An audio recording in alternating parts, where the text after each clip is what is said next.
Lubinaka, and a very good afternoon to you all. I am delighted to be here today for this wonderful location as we open the new Navua Hospital. A healthy Fiji means a better Fiji, and so nothing is more important to my government than improving health care for people around the country. And today marks a huge step in the right direction. It's a major milestone in our efforts to lift the standard of the medical services we offer, particularly outside of big city centers. This new hospital will dramatically improve the lives of the people of Navua by giving them access to a world-class health facility that is no longer subject to the whims of Mother Nature. I will never forget visiting the old Navua Hospital just after the Navua River had burst its banks to see the whole place flooded and the urgent rush to evacuate sick patients out of harm's way. At that moment, I remember thinking that the opening of this new hospital couldn't come soon enough. Although this was a new experience for me, for the people of Navua, this was just the latest case of a nightmare scenario that had struck many times before. But I imagine the biggest frustration for them was why for decades nothing was done to fix it. Since the 80s, past government turned a deaf ear to the cries of the people here. But there is no more. The suffering and upset that floodwaters have caused patients and their families is finally a thing of the past. The new hospital has been placed on high ground where the rising storm waters will not be able to reach. The new facility houses 20 beds, including both outpatient and inpatient quarters, and will have the ability to attend to 150 patients a day. It's equipped with the latest technology as well as an ambulance for emergency situations. It's also complete with staff quarters, a backup generator, public showers, a mortuary, an incinerator, and a water tower. Your Excellencies, ladies and gentlemen, today also marks yet another milestone in Fiji's relationship with the People's Republic of China, which has made the project possible with a contribution of $11 million. In fact, this is the second such milestone we have celebrated recently. 2 weeks ago, I was in Taveuni to launch on the $15 million Somosomo hydroelectric power plant, also funded by the Chinese government. China has always been a friend of Fiji, but in recent years has shown itself to be a great friend, one willing to stand by our side in challenging times, be supportive, and respect our sovereign right to choose our own path. Once again, Your Excellency, I would like to convey to your government and the Chinese people our warmest thanks for this project and your support generally. This is an opportune time to reflect on the contribution made to healthcare in Fiji over the years by a succession of international partners. Some of these projects have been large, like the construction of this hospital in Navua. Others have been smaller, but no less dramatic, whether it's visiting teams of cardiac surgeons, mending our people's heart, or cosmetic surgeons correcting a hair lip and putting a smile on a child's face. Some of the top medical professionals in their fields have given their time free of charge over the years to assist ordinary Fijians.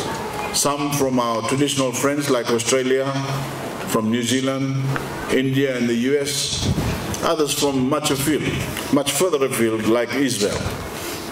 In fact, just this past Sunday, I opened a medical symposium between the Ministry of Health and Apollo Hospitals of India that is giving Fiji access to some of the best medical minds in the world. in cardiac sciences, neurosciences, orthopedics, oncology, renal transplant, and critical care. I cannot stress enough how important these partnerships have been and will continue to be for the well-being of our people, and how grateful we are for this help and assistance. As I've said on a number of occasions before, even the most medically advanced countries like the United States, Britain, and Australia struggle to adequately meet their people's healthcare needs. Indeed, the pressure on healthcare systems around the globe has never been greater as people are living longer and demanding better care. So it comes as no surprise that in Fiji, we face an even bigger challenge to provide the staff, equipment, and facilities necessary to meet the growing demand for health services, of tangible and forward-looking investments in human and capital resources. In the ideal world, unlimited resources will be available to pay for all this. But I've always been honest with the Fijian people, including telling them the truth about what we can and cannot do in the healthcare arena. Even though we've started from behind the mark, we've still managed to make significant progress over the past 6 years. We have created 696 new jobs for doctors in the Ministry of Health and 1,510 new positions for nurses. We've also increased the number of medical professionals being trained in Fiji and overseas. And Cabinet has approved another 553 positions for ancillary workers in the systems, the cleaners, the hospital orderlies, and so on. But medical service delivery does not only relate to the ratio of doctors to patients. One of the most fundamental reforms that my government is committed to achieving is improving the attitude of medical staff toward their patients. We need better levels of compassion, empathy, and sensitivity shown by our caregivers, and I can assure the Fijian people that this is one of my government's top priorities. Whenever a patient visits the hospital or clinic, they should feel like the doctors and nurses are fully vested in their health and recovery. Nothing less is acceptable. Of course, we have also invested millions of dollars in new medical equipment. And all over the country, we have set up new healthcare clinics to make basic services available closer to home, particularly for those living in rural and maritime areas. These facilities must be clean, well-maintained, and welcoming to make patients feel confident in the services they are receiving. A major part of this investment in capital works has been improving the coordination between the relevant stakeholders, such as the Ministry of Works, the Finance and Health, as well as the private sector, to prioritize these projects and make sure that work progresses quickly. All told, no other government has ever made the level and manner of investment that we have made and are still making to deliver a better standard of health care in Fiji. We are always seeking imaginative ways to overcome the problems we face, to enable us to meet an acceptable standard of health care for a country of our size and means. With those words, I would like to once again thank the Chinese Embassy and the Chinese government for their very generous support for this project. I would like to thank the Matangali Korkoro of the Meli Meli village for making the land available for the new hospital, and to all those who ever had a hand in the work. As you may have also heard, preparations are underway for the declarations of Navua as a township. This, I have been informed, will be ready by the end of the year and marks the commitment of my government to raising the standards of living of all Fijians. It is now my pleasure to officially declare the new Navua Hospital open. Thank you.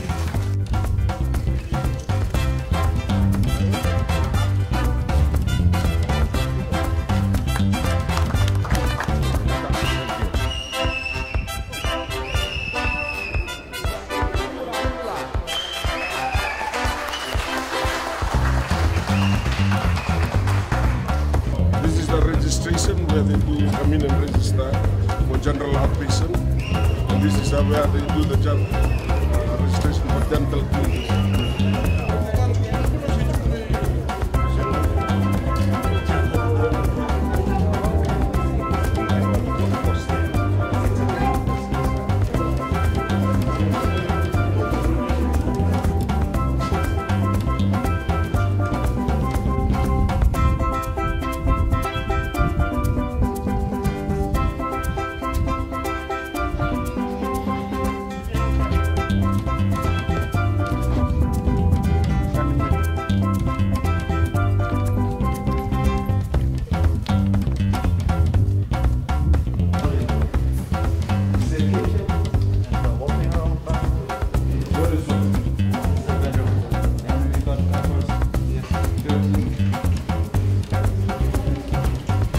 Really solid.